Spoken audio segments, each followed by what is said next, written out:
ସାଢ଼େ 10ଟା 11ଟା ଶୋଇ ପଡ଼ିଥିଲୁ ଟିକେ ଆରାମ କଲୁ ବିଶ୍ରାମଗାରରେ। ତ ଏବେ ସକାଳ ଆଉଥରେ ଦୁଇଟା ଆଉଥରେ 3ଟା ହେଇଲା ଷ୍ଟାର୍ଟ ହେଲୁ ଚାଲୁଛୁ। ଦେଖନ୍ତୁ ମୁଁ ଆପଣଙ୍କୁ ଦେଖାଉଛି ରାସ୍ତାରେ ଗଲାବେଳକୁ ଏମିତି ମଟର ଦ୍ୱାରା ପାଇପ୍ ଲଗାଯାଇଛି ଲେକିନ୍ ସେବା ପାଇଁ ନାହିଁ। ଆପଣମାନେ ଚାହିଁବେ ଯଦି ଯାଇ ଗାଧୋଇ ପଡ଼ିବେ ତ 10 ଟଙ୍କା ବାସ୍।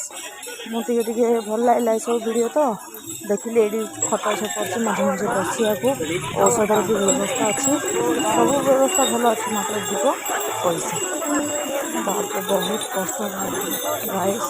ମାନେ ବୁଢ଼ୀ ଦେଖନ୍ତୁ ପୁରା ବୁଢ଼ୀ ହେଇଯାଇଛନ୍ତି। ଡ୍ରେସ୍ ସବୁ ସାମାନ ଧରିକିରି ଆମଠୁ ବି ଭଲ ଚାଲୁଛନ୍ତି, ଆମେ ସେଠି ଚାଲିପାରୁନି। ଆଉ ଗୋଟେ କଥା କହୁଛି, ଏଇଠି ଗୋଟେ ଫଟୋ କାଲି ଆମେ ଆସିଲା ବେଳକୁ ମହାପ୍ରଭୁଙ୍କର ବଢ଼ିଆ ସେବା ଥିଲା। ମାନେ ହୋଟେଲରେ ଏତେ ଭଲ ଖାଦ୍ୟ ମିଳୁନି। ଏଇଠି 70-60 ଟଙ୍କା ଦେଇକି ଦେବେ, ଏଇଠି ଏତେ ଭଲ ଖାଇବାର ଥିଲା। ମୁଁ ଆରାମରେ ଖାଇଲା ପରେ ଯେଉଁ ଟିକେ ଚାଲିଲା ପରେ ଦେଖିବେ ବାପରେ ବାପ। ମୁଁ ପାହାଡ଼ର ଭିଡ଼ିଓ କରିପାରିଲିନି, ପାହାଡ଼ ଚଢ଼ିବାକୁ ପଡ଼ିଲା। ପୁରା ଏତେ ବଡ଼ ପାହାଡ଼ ଚଢ଼ିଲି, ମୋର ହାଲତ ବହୁତ ଖରାପ ହେଇଗଲା। ମୁଁ ଆପଣଙ୍କୁ କ'ଣ କହିବି, ଟିକେ ଭିଡ଼ିଓ କରିଦେଲି। ତ ପ୍ଲିଜ୍ ମୋ ଭିଡ଼ିଓ କେମିତି ଲାଗୁଛି ଲାଇକ୍ ସେୟାର ସବସ୍କ୍ରାଇବ୍ କରିବେ। ଲେକିନ୍ ମୁଁ ଆଉ ଭିଡ଼ିଓ ଆଗକୁ ବଢ଼େଇ ପାରୁନି, ଯେଉଁଟା ରହିବ କାଲିକି ଦେଖେଇବି। Please guys bye.